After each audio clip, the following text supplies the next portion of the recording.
started. 22%. That is the number of inefficient audits of internal controls the PCOB reviewed last year. Hi, my name is Jonathan, and we'll be going over internal controls and audit failure. We'll look at our agenda today. We're going to do a brief overlook of a few cases that have happened in the current events. After that, we're going to overview on standards that will be relevant to those cases, and we're going to apply those standards to the case companies we'll be looking over, and we're going to examine potential solutions to these.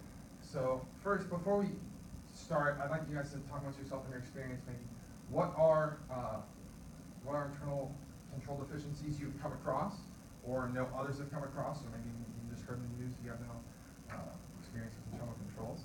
How's the deficiency addressed, and was there a positive resolution? And if not, why? So just want to talk amongst yourselves a little bit. Have y'all had much experience with Internal controls at all?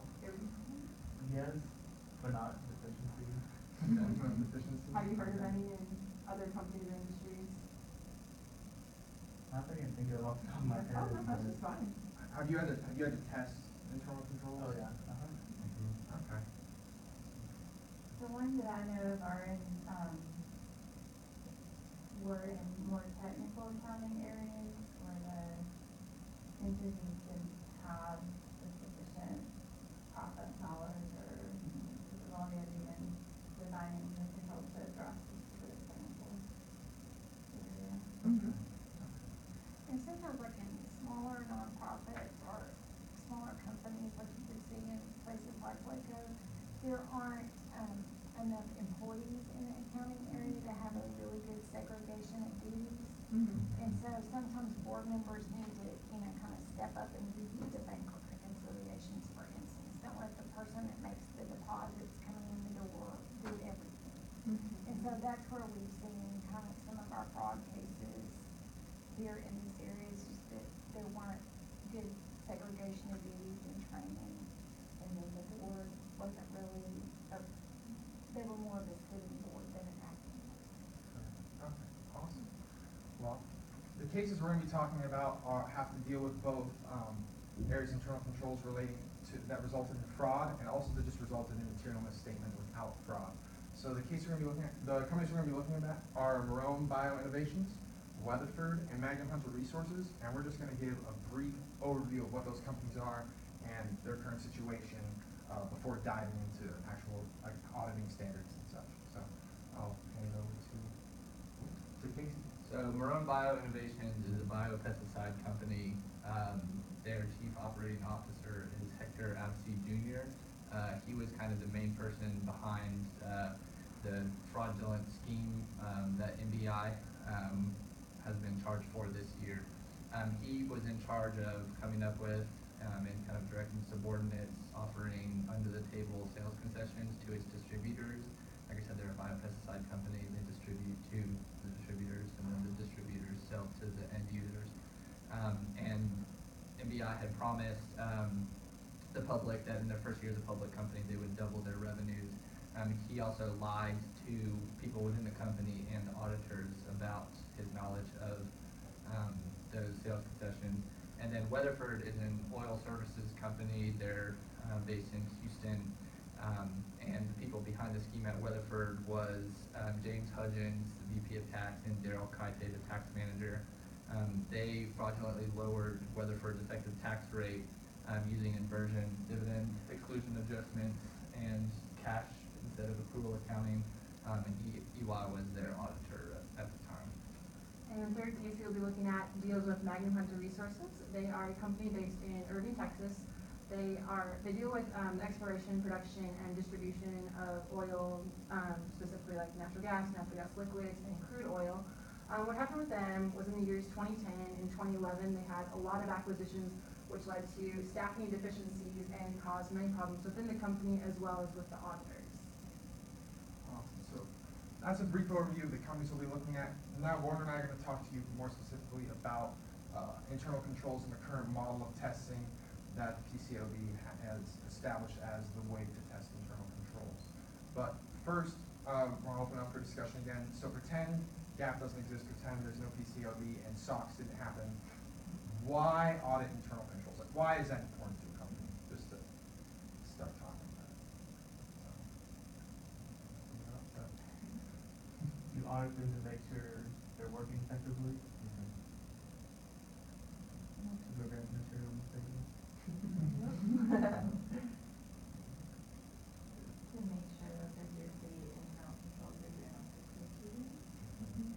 Kind of like self-regulation, that you're making sure other people are doing their jobs, that you can rely on everyone else in the company. Right, okay, awesome, so we'll move on from that.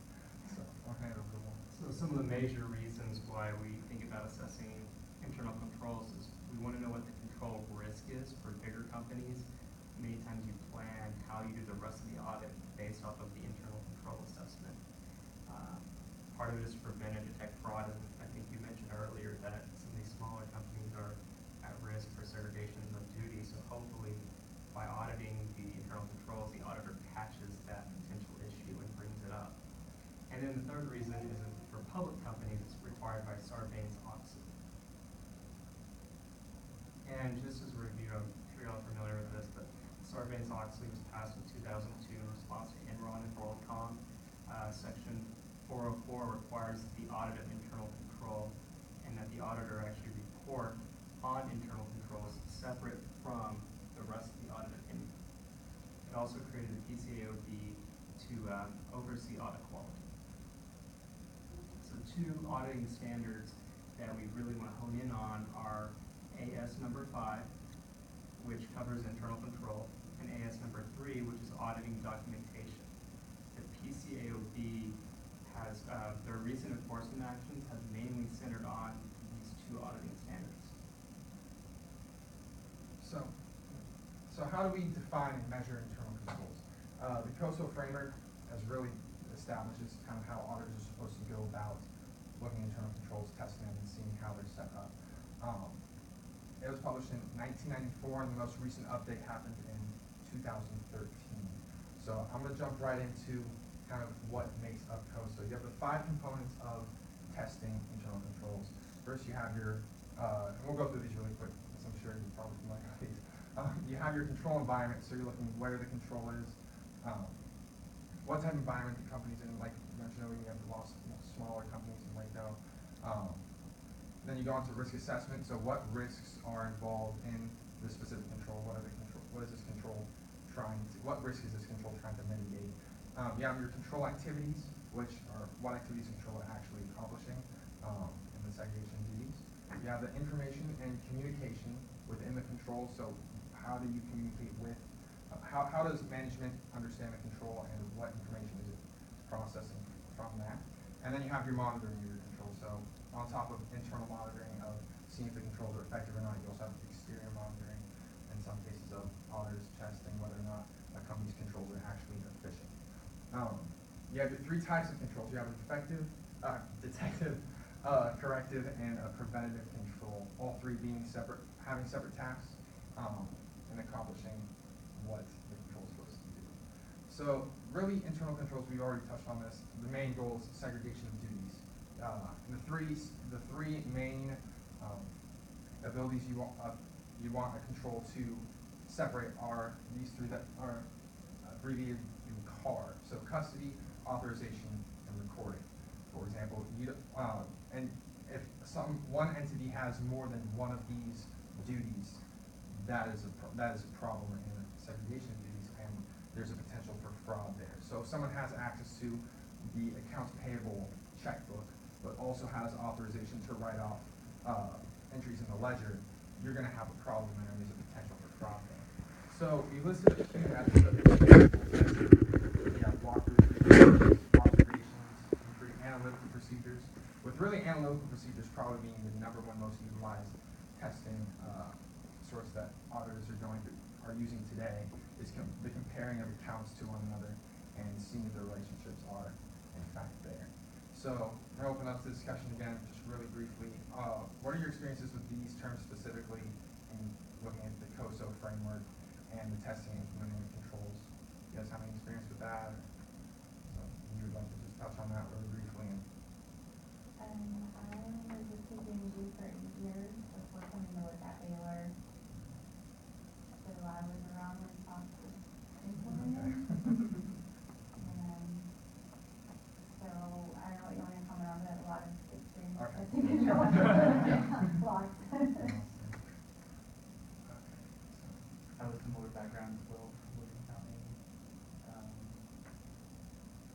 was part of the company's mapping to the new COSO framework that came out in 13, 14, something like that. Do you have any? Anything to add? Awesome. So now if we want to talk about risk So- between fraud and error.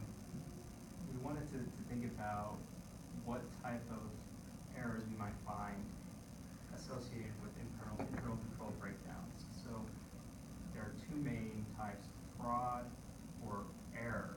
And we wanted to ask which of the two do you think is probably the greater or more common risk?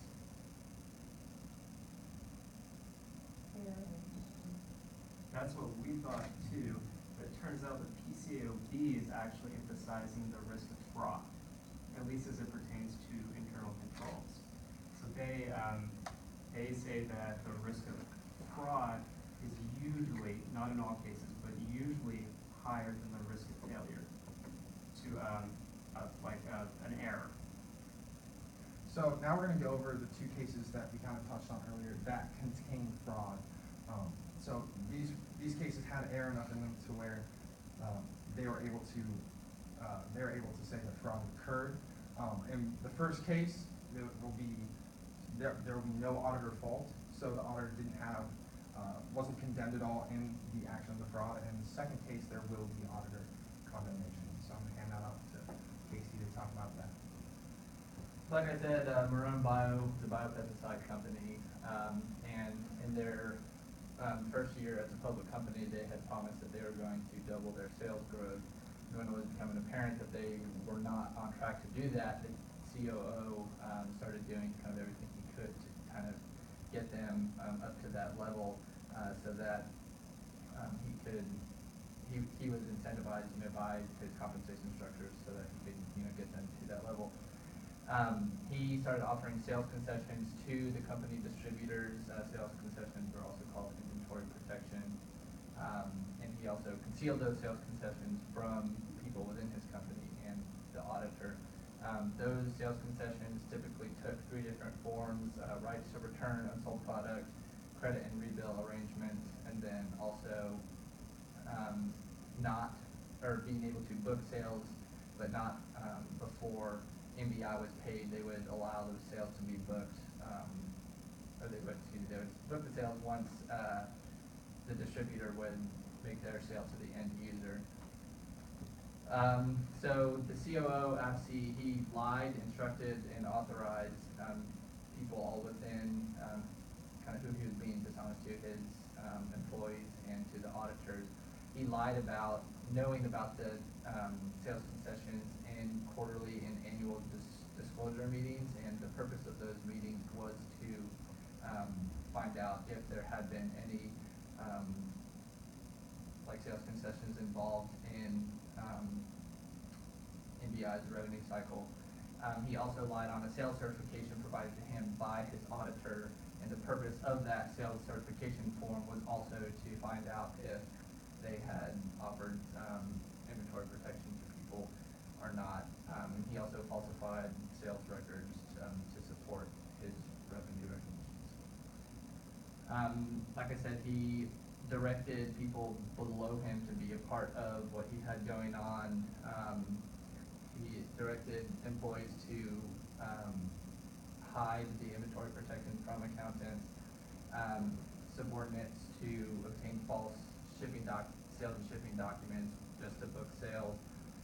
He told a former customer relations manager to backdate a shipping document, and a former customer service manager to remove inventory protection terms from a purchase order, which caused NBI to file financial statements that were not in accordance with GAAP. And he also authorized NBI to pay a distributor's freight and storage costs, and then mischaracterize those expenses as marketing expenses, which is just blatantly fraudulent. The SEC ended up charging Marone Bio and OPSI with inflating their financial results. NBI had to pay $1.75 million. The CEO and CFO per SOX had to reimburse the company that amount of money, which really is not very much, considering how much they probably had made off of the increased sales figures, but neither of those executives were charged with misconduct. So for Weatherford, like I said, they're oil services company. This is kind of like the when of what happened with the timeline. So they had started off creating a tax avoidance structure, which is like, most companies do that. They started off using tax inversions, moving their place of incorporation from the U.S. to Bermuda. From 2003 to 2006, they started utilizing hybrid instruments where they,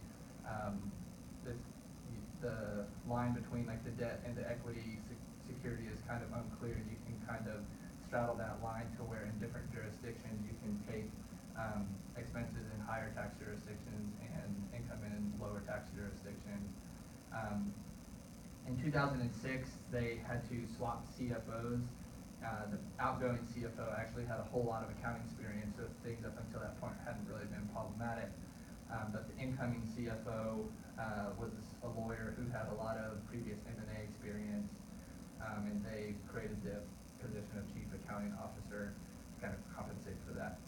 And then from 2007 to 2010 was when most of the fraudulent post-close adjusting entries were made to keep ETR low. March 2011, they filed their first restatement of their financial statements upon the announcement of the restating. Weatherford stock price dropped 11%. 461 million of that 500 million reduction in net income was related to dividend exclusion adjustments. Once the second restatement was filed, you can see they had another big stock price dip. 84 million of that 256 million reduction in net income was related to cash accounting for taxes on intercompany transactions instead of using an accrual basis, which, like I said before, with the inventory protection on purchase orders was not in accordance with GAAP. And then the third restatement actually happened from what essentially seemed to be just a slip through the cracks. There had been an email sent directing one of the employees to set up a liability for regional costs in Latin America, but somehow that never happened, and so that also represented an internal control failure for Weatherford. This is kind of the how of what went on. Like I said, the new CFO had a lot of M&A experience, but he really had minimal accounting experience at all. And so with that change, Weatherford's tax department was actually kind of considered more of a planning and finance strategy department. It's kind of funny because they had the new position of Chief Accounting Officer, but the tax department did not report to the accounting department at all. And the SEC ended up finding that the tax department did not have sufficient oversight or report to people with sufficient experience in filing financial statements that were in accordance with GAAP. And like I said, also Hudgens and Kaite were making post-closing adjustment entries they reduced Weatherford's provision for tax expense, mentioned that verbiage yet, by $100 million to $154 million a year to keep their tax rate low. So James Hudgens was the guy initially responsible for kind of coming up with the tax avoidance plan. Like I said, they started with using inversions. They moved to Bermuda, and then from Switzerland, or then to Switzerland and then Ireland. They also were utilizing dividend exclusion adjustments, which overstated net income. They created that phantom income tax receivable, which generally when that's created, you have refunds coming towards your company for taxes, but since that was being created a different way, it ended up catching up to them and kind of bursting that scheme. Also, the tax manager, Kaite, did identify the existence of the post-closing adjustments to the auditor, EY, but what we found was that he made misleading and inconsistent responses about what those post-close adjustments were for, and EY did not question Weatherford's assertions about that. Now we have our in-house tax specialist to kind of go back on, talk about tax conversions real quick. So, what is happening here with the tax conversion is they are moving their tax residency from the US to a foreign country. And they're doing this for two reasons. They're doing this because the US corporate tax rate is relatively high, and the US taxes worldwide income, not just income produced in the United States. So by moving to Bermuda, Switzerland, and finally Ireland, in Ireland they will be taxed more likely on their income derived from Ireland. They won't be taxed in Ireland on income from the United States. So it really allows them to reduce their effective tax rate, which is the way that tax departments really measure their success, is the ETR, their effective tax rate. So what Hudgens is trying to do is really reduce the ETR, and a big chunk of the reduction is probably coming from the inversion. So these were some things that EY identified that Weatherford had issues for their tax expense. They, failed to accrue foreign flat taxes. They also had issues related to the provision for uncertain tax positions. They didn't accrue some of those, and some that they did not get rid of the liability properly. And then last one, they understated their income tax expense. So for Weatherford's part, they never actually questioned how Hudgens and Kaite were able to reduce their effective tax rate so drastically from 29 to 20%. I think personally that's kind of a drastic drop that they might should have been able to do that. Also, emails between the VP of Tax Hudgens and Weatherford's CEO showed that he was really trying to get promoted to be an executive, and he ended up getting promoted later. So in February 2011, Weatherford's internal audit group did find that there were material weaknesses in their internal control system. They based that some on what UI had found. And these were some of the problems that they found: inadequate staffing, ineffective review, inadequate processes. Since this was obviously brought about by managers and VPs, they were overriding certain things, and so that's something to kind of be aware of. Like with some of these smaller companies, they don't have so many people, especially in Waco. It's good for, like you said, the audit committee or the boards to kind of have some interaction as far as making sure that there is a good environment for the control system. For the second and third restatements, Weatherford actually put Hudgens in charge of remediating all these problems that they found, and they found dozens of problems in their control environment, which seems a little bit problematic. Like he's the one creating this problem, and then they put him in charge of fixing it. They didn't end up doing really any tests at all to remediate these problems, and that ended up causing issues for their financial statements. So kind of like, Did they stay in the same year? yeah, it was kind of like a spiral. Yeah, so that pretty drastically affected stock price. So. The auditors got in trouble. Yeah. That's a long day. They're gone. Yeah, EY's gone. So, kind of like, this is sort of what happened. Weatherford, they did not have, they had deficient internal controls for their accounting for income taxes. The tax department did not have any oversight. They didn't report to the accounting department or the CAO, which was obviously kind of glaringly problematic. And the auditor should have asked more questions instead of not scrutinizing EY's or Weatherford's assertions about their accounting for income taxes and the proposed adjustment specifically.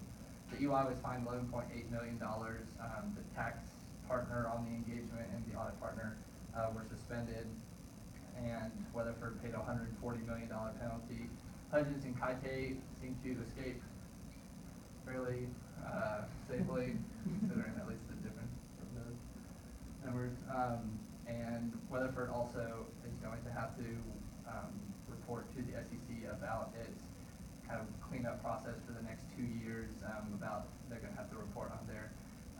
accounting for income taxes, financial reporting, just kind of the remediation process as a whole, and on their auditing of internal controls. So those two cases that we're talking about had to do a lot with fraud. This next case, and as Warner mentioned before, the PCAOB views that fraud risk as a greater risk than the risk of error. However, risk of error is also extremely important in regards to testing for internal control. So here we're going to look at Magnum Hunter Resources and how there was no fraud, but there was large auditor failure. Alright, so before we get into the details of the case, we kind of want to highlight the key players because there's a bunch of different names we're going to be throwing out. So first off, we have Ron Orman, CFO. We have David Kruger, CAO. Wayne Gray, the CPA, the external auditor. And we have Joseph Allred, who is the consulting auditor from a different firm. So as Jenna had mentioned earlier, Magnum Hunter Resources had experienced some significant growth, and that was because they had 4 acquisitions within 2 years that totaled $700 million in cost. As you can see, their revenues have increased from 2009 to 2011 quite dramatically. As you expect, they were having some trouble keeping up with that growth. So the external auditor in 2010, to go back real quick, so this is 2010, so this is even before the even bigger jump. In 2010, Gray had informed the CFO, the CAO, and the audit committee that the accounting department for Magnum Hunter Resources was experiencing some manpower issues, and they were not able to complete all the required tests in a timely basis. So as a result, in 2011, they were unable to complete their monthly processes, and so they had to start doing it at a quarterly basis. So they're just kind of pushing further and further back, getting things done when they were supposed to have it earlier. So as Allred went to test the internal controls of fiscal year 2011, he discovered early on that financial statements and reports were getting to him really late from MHR's accounting team. So more specifically, he had found that 2 balance sheet accounts from October 2011 were neither approved or reviewed in a properly timed. And even more significantly, management review of the consolidated financials for October of 2011 were actually not formally documented at all. In Joseph Allred's report to management, he stated, "The potential for error in such a compressed work environment presents a substantial risk." So even though he notes that there is this substantial risk, it only qualified as a significant deficiency in his opinion and not a material weakness. So David Kruger and Ron Orman accepted the assessment of internal controls based on Allred's report. They did not conduct any additional tests or evidence, at least from what the SEC could tell. So because they accepted the significant deficiency conclusion, they did not have to disclose in their financial statements that there was any issue with controls, and so on their 10K they reported internal controls as being affected. And as far as Gray's audit of 2011 goes, the SEC concluded that they failed at conducting in accordance with the audit standards, number 3, which is documentation, number 5, which is internal controls. Even though Gray had stated that there was not adequate internal controls or financial reporting due to staffing, which increased the possibility of material misstatement, material error, he said that it wasn't a material weakness. Instead, he said, just like Allred, he said that it was just a significant deficiency. So as a result, they had to amend their 10Q for June 30th because of the material error, and then they delayed their 2012 10K filing until June, and they had 14 separate material weaknesses stated. So as a result, they had to pay a penalty of $250,000. The CFO, Ormond and Allred had to pay $25,000, $15,000, and Gray and Kruger had to stop.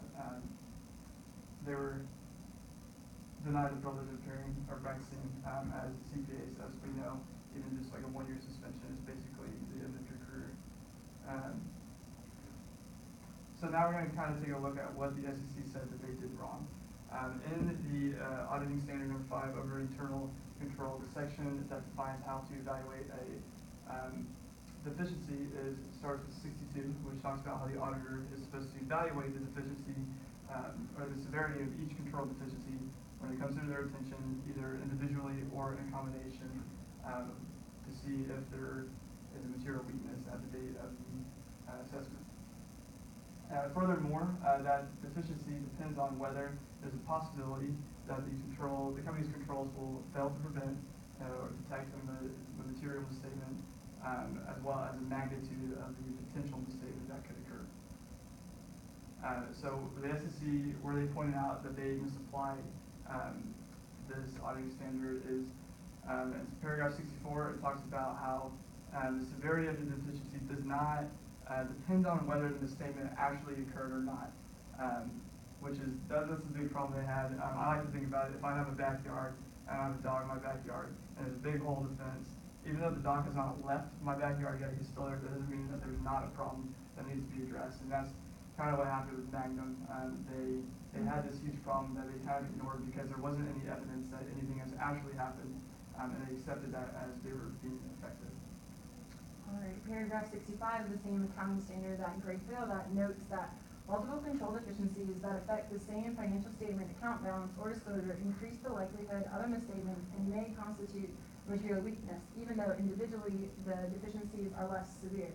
Now, throughout the course of Allred and Gray's audit, they noted that there were errors that related to several account balances and several disclosures.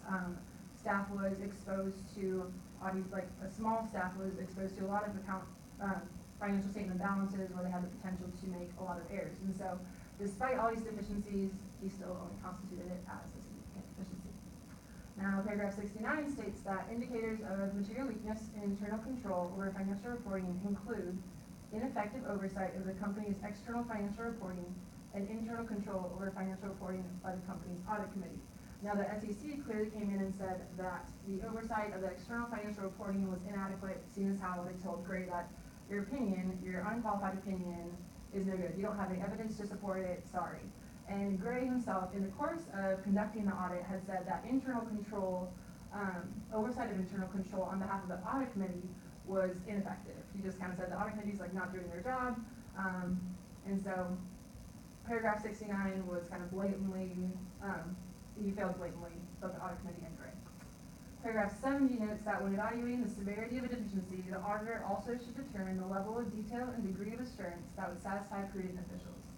If the auditor determines that a deficiency might prevent prudent officials from concluding they have reasonable assurance that transactions are reported in conformity with GAAP, then the auditor should treat the deficiency as an indicator of a material weakness.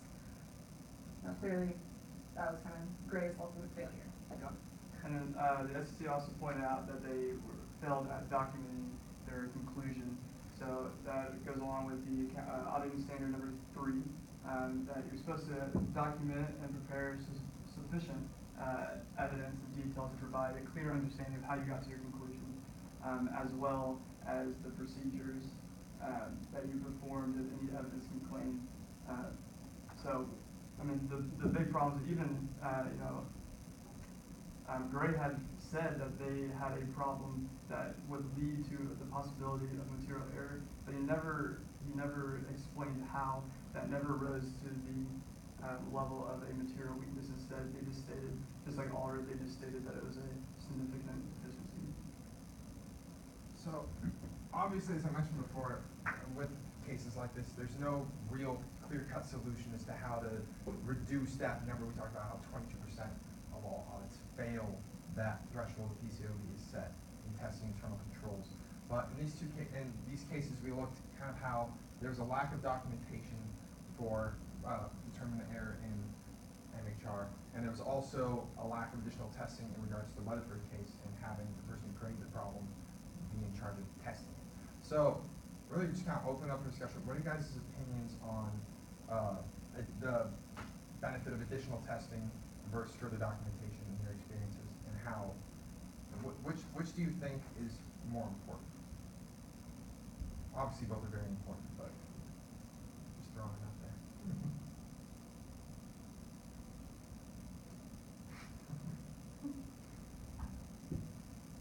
I don't know which one would be more. Yeah. We just want to know if there's any comments, because we really there's no clear-cut answers to whether or not which one's more important or which one would have a better effect on reducing that number of failures. But we did come across one potential, what one company thought was a solution that could be a potential in the future, which was dubbed as the Rolls Royce of audit reports. It had to do with the documentation of the testing of internal controls done via the audit of Rolls Royce. So your typical audit report looks something like this on your 10K. This is actually MHR's from 2015, and out of 2015, if you've done anything with the 10K, you know, all that has to say is we had an unqualified, they list that they had an unqualified opinion and that they followed GAP in their testing, and that's that. It's about half a page long, and it really doesn't tell you anything on how they came to their conclusions, the methods they used, or what specific accounts they actually looked at that were at risk. And this is something that a lot of people have been talking about, how this needs to be expanded upon, because this, to the typical investor or shareholder, means almost nothing besides, they look for who audited it and what type of opinion they gave, and they move on. It doesn't add value to the actual audit of the company. Rolls-Royce wanted to take it a step further. Rolls-Royce, in their annual report, released a 7-page detailed document about their conclusion, how they came to it, which accounts they tested, which were at risk, and the actual testing they did, and why they came to their conclusion. It's very detailed. They did this in coordination with KPMG to release this, and it was looked at very positively. And a lot of companies have talked about potentially doing this and expanding the actual audit report to include accounts they tested, why they came to certain conclusions. So this was something we found that potentially in the future could be used to reduce that huge number of failures of 22% down with as this provides further incentive for companies to be more detailed in their testing and setting up of internal controls, and giving auditors more of a reason to audit them, give auditors more of a reason to have more detailed documentation and clarifying the reasoning for presenting their opinion. So are there any questions right now as to this or anything in our report before we have you guys take the quiz? KPMG, is that part of their report? Yeah, so this KPMG, both Rolls-Royce and KPMG both work together to make this report included in their annual so, yeah. It would be interesting if you compare the following year to see what they tested, you know, like this year they tested these things, the next year, what did they change? Yeah, In their test to see, just to kind of follow it along for several years to see what their trends were, what they were looking at. Yeah, and that's something that's really cool, looking towards, because they made this year. So this is the first time a company has actually done something like this. So it's actually really exciting to see where the future of testing internal controls will be heading and how those trends map out. Because it, you know, in Rolls-Royce's mind, putting those pages out there was gonna drive the price or the sales of their vehicles more than the KPMG charged them to do those 7 pages. Questions? Anything else? Well, I think that, at least when I worked 6 years ago from auditing, but, we had, not before I had the pleasure of a PCAOB review. But, you know, there's so much weight as a PCAOB placed on documenting a rationale for everything. And so it wasn't just enough to say that you selected the following 3 controls to mitigate the following risks. For the financial statement account that it was related to, they wanted kind of a whole like white paper about here's how we evaluated everything that we know about inventory and everything that the company does, and this is just a much more comprehensive. So we were placing our effort more on the actual testing, like the actual control, the actual account, the actual, and they're like, before you even get there, we want to know how did you decide that was the right approach, which traditionally would involve more involvement from the partner and manager on documenting that, which was not part of how audits were done. I mean, when I was doing, so I would be curious to see like what's changed, you know, since I left with some of this activity. Because that's another part that has to change, is how the audit is actually done. Design, yeah, I mean audit design. have only done internships, so we heard stories on internships of like the way some companies were testing internal controls, that you would just think, why on earth did they do it that way? So, and giving them, like, the thing I like about this is kind of, it adds that additional, well, we need this documentation not only for a PC, in case of a PCOB review, but in our report, we're gonna have to present on this, so. Awesome, so I guess we can hand out the quiz. We had a typo that, and the open-ended questions are just, you don't actually have to answer them, those are just think provoke thought or contemplation as you see fit, so don't feel obligated to. Which is the type of one? Number 4, D should be unexplained success of the business.